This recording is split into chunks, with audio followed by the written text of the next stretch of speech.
So now we have with us Donavan Cheah. Hello, Donavan. Hello. So having moderated the future of cybersecurity back in VULNCON 2024, what threat modeling approaches would you like to recommend for future or secure autonomous systems?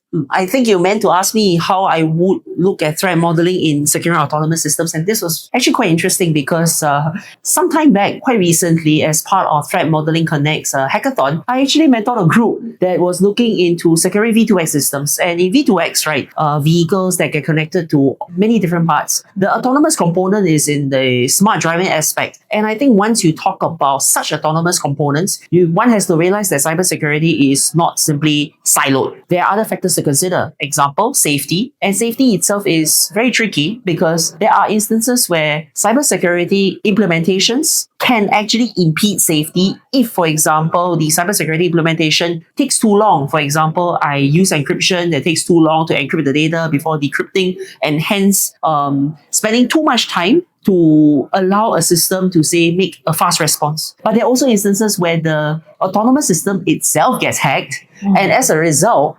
the cybersecurity measures, the countermeasures are actually important in order to make sure that that thing stays safe. So in that regard, I think a few things, right? First is to recognize that autonomous systems are process-driven, so they are not just data-driven. In other words, we will bring in concepts from OT security. We will bring in understanding that the autonomous system can cause certain physical harms. So there are aspects of cyber-physical systems that we need to bring in as well. And then from there, we would then design how the threat modeling approach will be like. So for example, if you're familiar with something like Strike, then you realize that the cybersecurity attributes that matter most, things like integrity matters, because if you can't trust the data input, you may execute something unsafe. Whereas something like confidentiality may not matter as much as compared to, say, integrity, as I mentioned. So these will be some of the adjustments that you have to make in the threat modeling process. Thank you, Donavan. Yeah, welcome.